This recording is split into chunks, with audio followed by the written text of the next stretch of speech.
Sisir calon lokasi mencuri, warga asal Kabupaten Tulungagung nekat jalan kaki dari rumahnya ke Trenggalek. Hingga akhirnya pelaku membobol salah satu toko di Pasar Durenan sebagai sasarannya. Dari hasil pencuriannya ini, pelaku juga menggondol sejumlah uang, emas, HP, hingga rokok.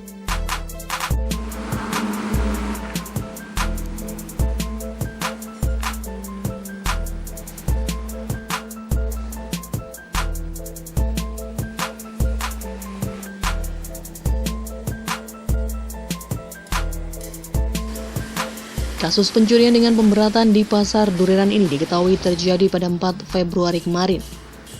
Berawal saat tersangka DDS, warga desa Gombang, Kecamatan Pakil, Kabupaten Tulungagung, berjalan kaki dari rumahnya menuju Pasar Durenan.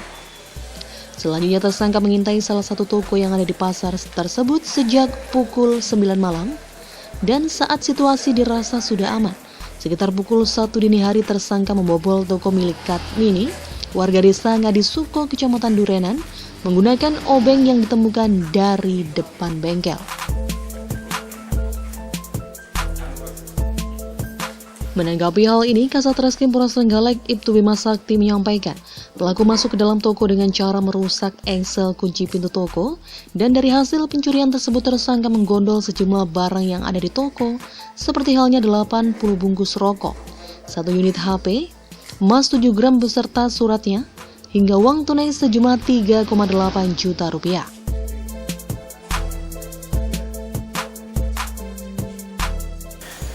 Pelaku sempat beberapa kali datang ke TKP, tapi tidak langsung melaksanakan aksinya. Pada hari dan jam tersebut, pelaku ini datang di malam hari sekitar jam 9 di sekitar TKP situ. Setelah itu pelaku mengambil obeng, yang dimana obeng tersebut merupakan alat di sebuah bengkel di dekat TKP. Setelah pelaku mengamati TKP di sana sekitar jam 1 malam, pelaku ini memastikan bahwa tempat itu sudah kosong dan ditinggal oleh pemiliknya. Dan setelah itu pelaku masuk dengan melihat juga di sana ada kesempatan, yaitu grendel atau kunci pintu yang di sana agak rusak. Nah, di situ pelaku menggunakan obeng tersebut untuk membuka pintu secara paksa. Setelah itu barang yang ada di dalam seperti handphone, uang tunai, beberapa bungkus rokok itu diambil oleh pelaku.